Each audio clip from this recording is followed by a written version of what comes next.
I'm Alexi McCammond. Thanks for joining this quick chat for MSNBC and Know Your Value. Look, it's clear that we're entering a new phase of this pandemic where cities are reopening. We have a new guidance on masks. Folks are getting vaccinated and getting back out there. But in many ways, as you know, that's put a renewed focus on really helping small businesses, and in particular, Black women-owned small businesses. So tell us a little bit about why you got involved in the 1 Million Black Women Initiative launched by Goldman Sachs. They were truly, honestly, openly wrapping their arms around Black women in every way possible. And it's something that I hadn't seen before on such a large scale. I mean, this initiative in particular is providing $10 billion of capital to Black women owned and run businesses. I mean, it's unheard of. What else have you noticed is different about the way they're approaching it, especially at this moment?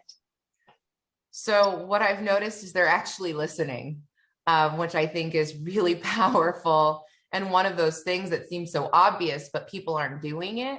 And so I myself was able to host a listening session for Black women in restaurants in particular, and really hear what was lacking in the industry, what us as Black women need.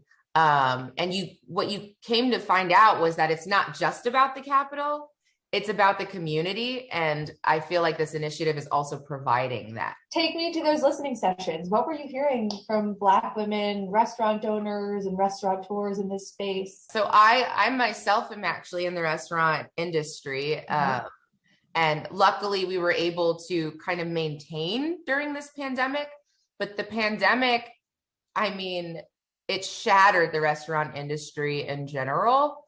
And especially for the small business, the small restaurant, the mom and pop, hearing that access to capital, especially right now, was so necessary and so important to not only keep these places afloat, but to find that growth that we're all looking for was important.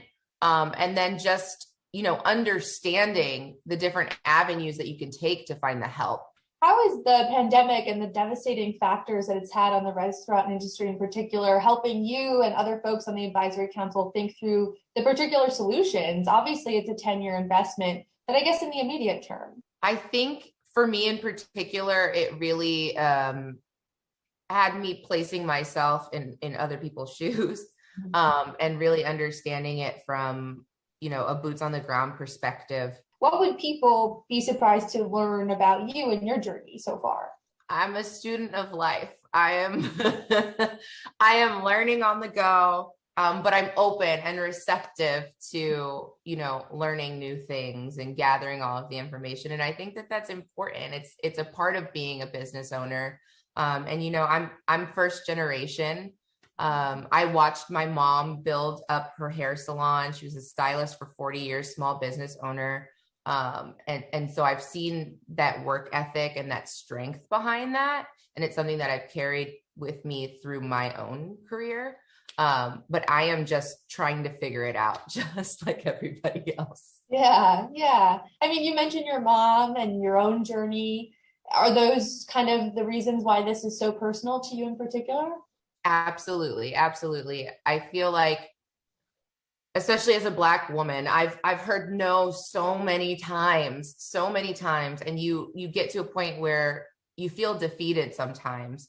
But I had one person tell me, all you need is that one yes, or that one person to wrap their arms around you to steer you in the right direction.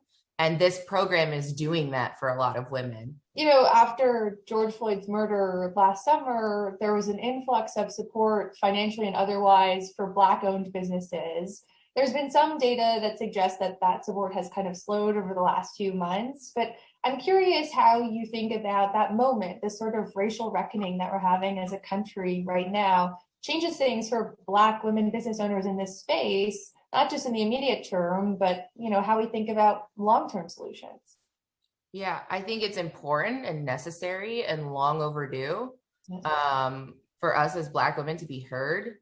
I don't want to use the word grateful, but I'm thankful that there's a megaphone now for us to be able to amplify our voices, and to kind of unify ourselves in the midst of all of this tragedy. I mean, it's a testament to history, because we're always experiencing tragedy, but time and time again, we still unify and we brush ourselves off and we find and muster up this huge bout of resilience. And that's where you find the growth. The last question I have for you is, you've been a vocal advocate, or really kind of vocal about how food can play a crucial role in our personal wellness journeys. I'm curious how that kind of informs the work you're doing with the One Million Black Women Initiative. Yeah, so for me, food is the hub, the epicenter of everything in life. I feel like it makes the world go round. We've all got to eat. But I feel like it is such a vessel for togetherness and change and community. It's the easiest way to get people together to communicate. And there's something special about that. And I think what we noticed in the midst of the pandemic was that, restaurants especially are staples of the community. For me in particular, women make up only 7% of the restaurant industry when it comes to being executives or owners of restaurants. So the number of Black women that are doing that is far less. And so for me, it's so important to advocate for restaurants in general, to let people know that there is space for them to be a part of this industry. Well, Ayesha Curry, thank you for all you do. And thank you so much for having this chat with me today. Thank you so much. Hey, NBC News viewers, thanks for checking out our YouTube channel. Subscribe by clicking on that button down here, and click on any of the videos over here to watch the latest interviews, show highlights, and digital exclusives. Thanks for watching.